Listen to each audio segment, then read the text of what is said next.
warahmatullahi wabarakatuh. Selamat pagi anak-anak, semangat pagi. Alhamdulillah, hari ini kita dapat berjumpa kembali dalam kegiatan pembelajaran. Anak-anak, sebelum belajar dimulai, sebaiknya kalian menyiapkan dulu buku kerja kalian, alat tulis kalian, dan tak lupa juga untuk berdoa sebelum belajar agar Allah Subhanahu wa Ta'ala memberikan kemudahan kepada kita dalam mempelajari materi hari ini. Anak-anak, Ibu akan menyampaikan materi yang akan kita pelajari hari ini. Ada yang pertama tentang jalan, lampu lalu lintas, kalimat langsung dan tak langsung, dan jaring-jaring kubus. Semoga kalian hari ini dapat berkonsentrasi ya mengikuti pembelajarannya sehingga kalian bisa memahami apa yang Ibu sampaikan. Yuk anak-anak, kita mulai pembelajaran ini dengan perasaan yang gembira. Pembelajaran 2 dan 3. Anak-anak, hari ini Ibu akan bercerita tentang serba-serbi jalan. Jalan termasuk layanan publik. Artinya adalah jalan dibuat untuk kepentingan orang banyak dan digunakan bersama. Fungsi utama jalan adalah untuk menghubungkan tempat-tempat, misalnya menghubungkan daerah tempat tinggalmu dengan sekolah, pasar, taman, atau tempat-tempat lain. Jalan juga menghubungkan daerah desa dengan kota, bahkan kota dengan kota. Jalan memudahkan orang-orang untuk berpergian dan berkegiatan. Bayangkan, pada zaman dahulu ketika belum ada jalan, pada saat itu jika hendak berpergian, orang tentu harus melewati jalan setapak tanah dan berbatu, serta menerobos hutan. Jalan yang kita lewati itu biasanya dibuat oleh pemerintah. Biaya pembuatan dan pemeliharaannya ditanggung bersama oleh rakyat dari pajak yang dibayarkan. Pajak adalah sedikit penghasilan yang disisihkan oleh orang-orang dewasa yang bekerja untuk negara. Salah satu kegunaan uang pajak adalah menyediakan dan memelihara sarana-sarana publik.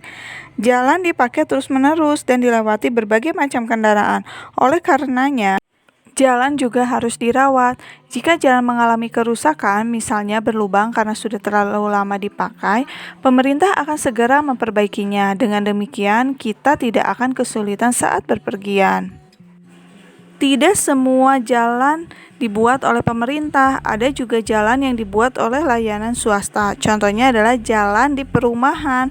Karena perumahan itu dikembangkan oleh pihak swasta, maka biaya pemeliharaan jalan tersebut tidak ditanggung oleh pemerintah, tapi dibebankan kepada pemilik rumahnya. Begitu juga dengan jalan di tempat wisata. Hal itu juga merupakan jalan yang dibuat oleh pihak layanan swasta, sehingga biaya pemeliharaannya dibebankan kepada para pengunjung tempat wisata tersebut. Nah, sekarang Ibu akan menjelaskan tentang kilas balik lampu lalu lintas. Nah, kalau kalian tinggal di daerah perkotaan dan melewati persimpangan jalan yang ramai, kalian tentu akan melihat lampu lalu lintas. Lampu lalu lintas itu ada 3 warna. Warna merah tanda untuk berhenti, warna kuning tanda untuk berhati-hati, dan warna hijau tanda untuk jalan. Lampu lalu lintas pertama kali ditemukan di London, Inggris, dan jauh di Eropa sana. Pada awal abad ke-19 atau tahun 1800-an, di kota London sudah terjadi kemacetan yang cukup parah. Pada waktu itu sudah ada sekitar 13.000 kendaraan, termasuk kereta kuda yang lalu lalang di jalan kota London. Pejalan kaki juga sangat banyak. Lalu lintas yang padat ini sangat menyulitkan semua pengguna jalan, dari pejalan kaki hingga pemakai kendaraan. Bila keadaan ini dibiarkan terus, tentu akan timbul kemacetan dan kecelakaan. Oleh karenanya, orang mulai memikirkan jalan keluarnya. Pada tanggal 10 Desember 1868, lampu lalu lintas pertama kali dipasang untuk mengatur persimpangan jalan di sana. Namun, bentuk lalu lintas itu berbeda dengan lampu lalu lintas masa kini. ini. Bentuknya seperti petugas yang berdiri dan memberi aba-aba dengan tangannya yang terbuat dari besi. Tangan yang merentang 90 derajat dengan lampu merah menyala artinya berhenti. Tangan yang merentang 45 derajat dengan lampu hijau menyala artinya jalan. Pencipta bernama John P. Knight, seorang insinyur dan manajer kereta api. Lampu lalu lintas yang dipasang di jalan raya itu mirip dengan lampu sinyal yang digunakan untuk mencegah kecelakaan kereta api. Nah, lampu lalu lintas modern seperti yang kita lihat saat ini baru muncul 40 tahun kemudian, yaitu tahun 1914. Untunglah sejak dahulu orang sudah memikirkan cara untuk mengatur lalu lintas. Kalian tentu bisa membayangkan hal-hal yang akan terjadi seandainya tidak ada peraturan atau rambu-rambu lalu lintas. Kalimat langsung dan kalimat tak langsung. Kalimat langsung adalah sebuah kalimat yang langsung diambil atau dikutip dari pembicaraan seseorang yang isinya sama persis dengan yang diucapkannya. Sedangkan kalimat tidak langsung adalah kalimat yang melaporkan atau memberitahukan perkataan orang lain dalam bentuk kalimat berita. Perbedaan antara kalimat langsung dan kalimat tidak langsung itu dapat ditemukan pada ciri-cirinya. Nah, ciri yang pertama dari kalimat langsung adalah ditandai dengan tanda petik 2, bukan petik 1. Yang kedua, huruf pertama pada kalimat langsung yang diberi tanda petik menggunakan huruf kapital. Ketiga, kalimat pengiring dan kalimat petikan ditandai dengan tanda baca koma. Yang keempat, kalimat langsung yang berbentuk dialog harus menggunakan tanda baca titik 2 di depan kalimat langsungnya.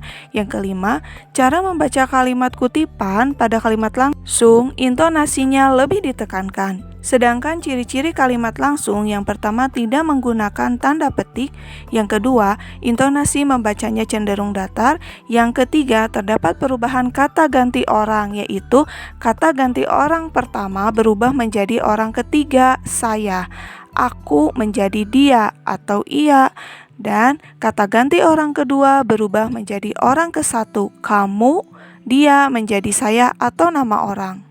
Berikut contoh kalimat langsung dan kalimat tak langsung. Contoh kalimat langsung.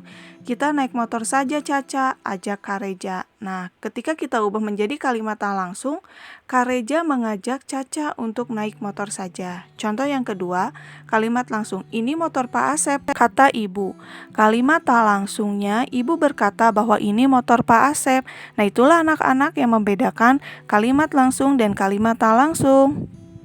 Hore, ada paket datang. Besok ibu berulang tahun. Aku ingin memberi beliau hadiah. Agar terlihat bagus, hadiah dariku harus dikemas dengan rapi dan menarik. Di toko ada layanan membungkus kado yang bagus. Petugasnya juga sangat ramah. Wah, ternyata kotak kadonya berbentuk kubus. Bentuk kubus memudahkan kita mengemas barang. Kemasan menjadi lebih rapi. Bagaimana cara membuat kemasan itu ya? Untuk bisa membuat kemasan berbentuk kubus, petugas toko perlu mengetahui pola jaring-jaring kubus. Coba tebak, jika kubus di atas dibuka menurut rusuk-rusuknya tanpa terlepas, jaring-jaring manakah di bawah ini yang akan menjadi hasilnya? Di antara gambar di atas dapat kita tentukan dengan mudah pola jaring-jaring yang dapat dibuat menjadi kubus, yaitu pola jaring-jaring yang tengah. Jaring-jaring kubus dibentuk oleh 6 buah persegi yang berbentuk sama. Nah, itulah tadi penjelasan materi hari ini. Terima kasih anak-anak sudah mengikuti pembelajaran hari ini dengan baik. Semoga apa yang Ibu sampaikan dapat kalian terapkan dalam kehidupan sehari-hari. Anak-anak, jangan lupa juga untuk mengerjakan tugas dari Ibu dan dikumpulkan ya. Terima kasih, sampai jumpa di pembelajaran selanjutnya. Assalamualaikum warahmatullahi wabarakatuh.